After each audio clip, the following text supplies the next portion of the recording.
Good morning, guys. And today it's already almost February by probably basit kayo nag-upload na ni February na, but it's still January 2025.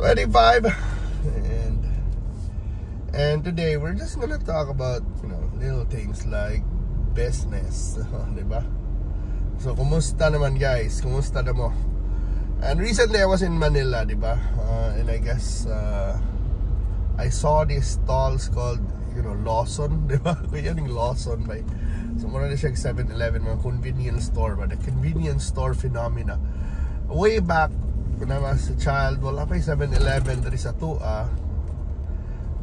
Kaling mga convenience store that's like open 24 hours, or, wala yung nakadindot na nila, but you used to just have mga sari-sari stores. We call it sari-sari stores because they sell sari-sari things.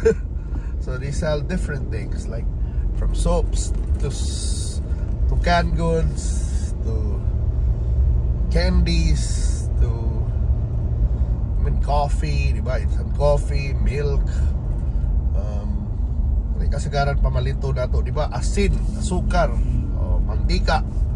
That's the normal things. Say magpani. Na ibaligya sa itong sari-sari store, but slowly but surely yung mga sari-sari store is being appended by mga 7-Elevens, mga convenience stores, mga diba, mga sana Uncle John's, Mini Stops, mga 7-Eleven, Lawson, Dres Cebu, 7-Eleven, nakagig 7-Eleven. By the way, nanipadong na 7-Eleven run. That's also a spectacle. Pero wala ba na, we're gonna talk about nga na phenomenon na our 7-Elevens killing our sari-sari stores. That's the question, diba? Na even in sa mga probinsya na slowly but surely 7-Elevens are getting there. Although may nga gihapon ko sari-sari stores na aghapon na survive, na aghapon certain communities kinahanglan nyo tag sari-sari store. Pag-wish ko usay ka ng mga kondo na ay entrepreneurial ka ay maghimo lang sari-sari store na mga condominiums kay nakan ba kay condominiums dayon nakan kay condominiums na in the middle of the night mag-crave kang something wa kay makitaan. Why asin? Parang lisod kayo, di ba? Wala mo'y mapalit na kuhaan ba? Kalit-kalit na emergency ba? Pero mauli na.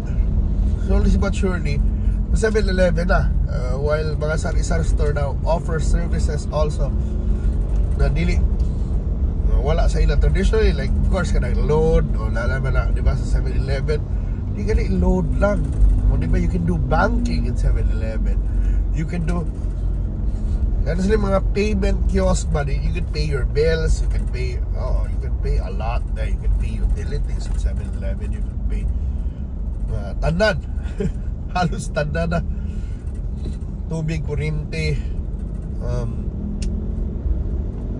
insurance, pagani. So manang grabe na kaya man it's really disrupting the work.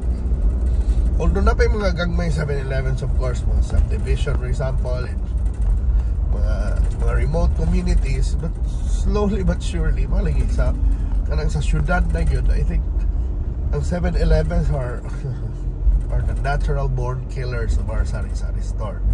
We're not here to criticize 7-Eleven. Nindot na the business model, and they have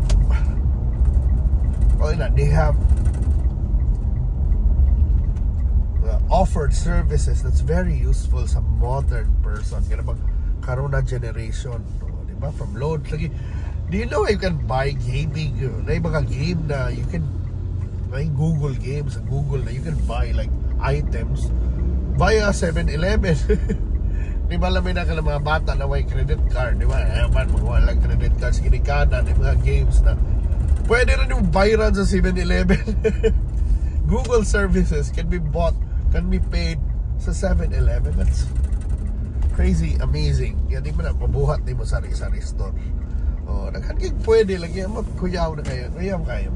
But Of course, it gives us convenience. It's a big help. Oh, di ba? Naanang mga anak that can offer services needed na to.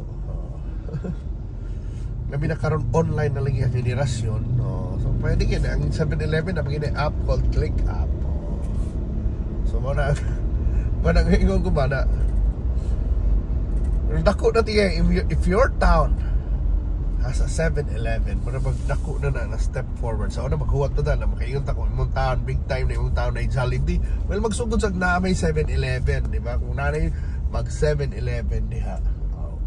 Kung ano kayo na step towards the right direction of progress, tingali progress, pero malagi nang kuha na to. Ang worry lang na ako, di ba, itong mga gagmay sari-sari store that thrive in the past, di ba, are slowly kuhaan pa, nangawa na sa, pero naagihapon na yung feeling na kung daghan niya mo dagko na sari-sari stores there, especially sa probinsya.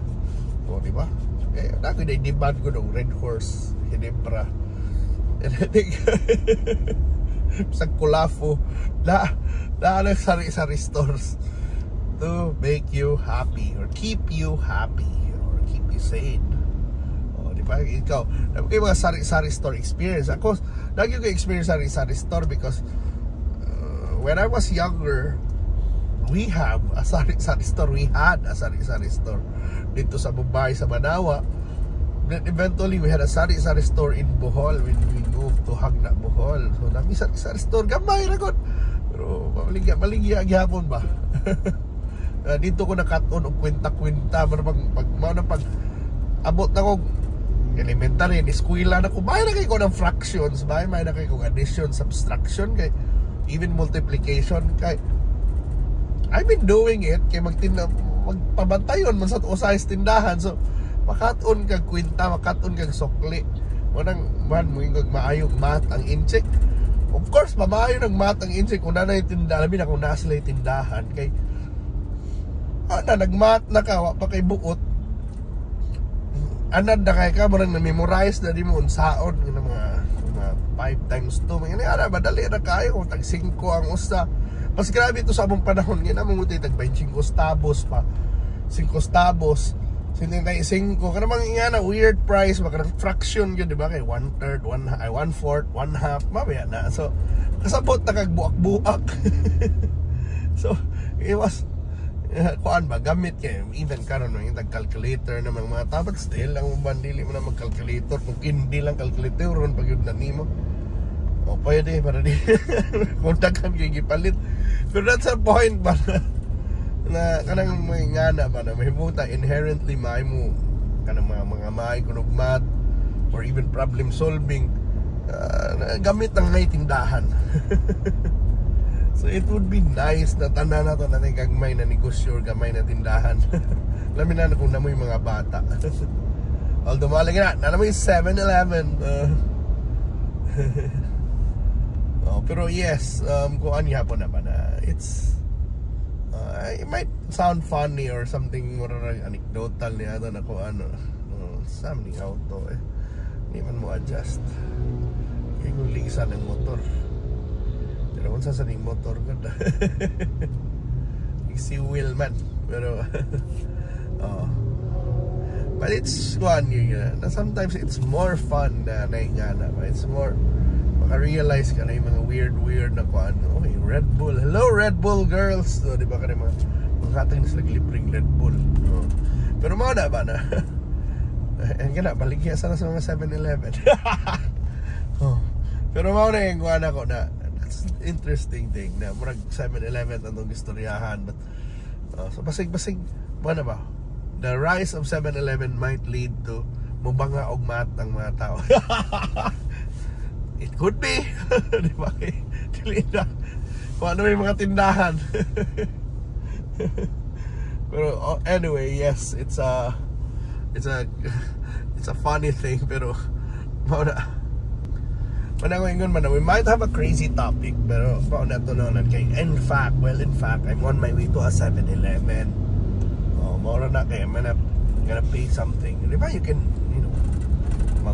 mag-add kag GCash for na 7-Eleven. And of course, this is another app kwan, aside from 7-Eleven, huwag galing GCash, di ba? Na interesting sa kaya na app. That's been a part of lives of Filipinos. So manang kuha lang na to na mabalik na ta 7-Eleven na kung nanay 7-Eleven na ginawa sa inyo. Well, I guess the benefit ana, of course, naanatanan halos na ana diha, di ba? Medyo mas mahal lang na, of course, because for the convenience, mas mahal yun na ilang mga chippy lang, mga drinks lang, mas mahal na. Pero sa ilang services, laban na, because they created like a blue ocean na sa ilang services na kanang sila rin nakahalos tanan ba in just one in a one store, one stop shop for everything, from goods to services to even digital services, most especially kanang digital services kaya pinaka importante sa ato, di ba? So all hail 7-Eleven. And of course in the 7-Eleven run, mabalik na to our final quarter lang. 7-Eleven run mo na one of the most sought after fun runs or marathons even here in the country. Kay kanira yun ang fun run by na muuli ka na murang ng shopping. O di ba, muuli ka, you pay for your kuhan, di ba ka ng singlets ni mo, but when you go home, kung kugihan lang ka, bugat kayo mong dalabay, nagyo kayo dala, nagyo kayo mauli sa pamilya, and mauna ang key ana. Thank you so much for watching, guys, and I hope to see you na sa itong mga drive lag, and I hope you will have a very romantic, lovable, fun Valentine's season ahead. Sige, thank you so much for watching, and mana, salamat sa pagpaminaw. Bye.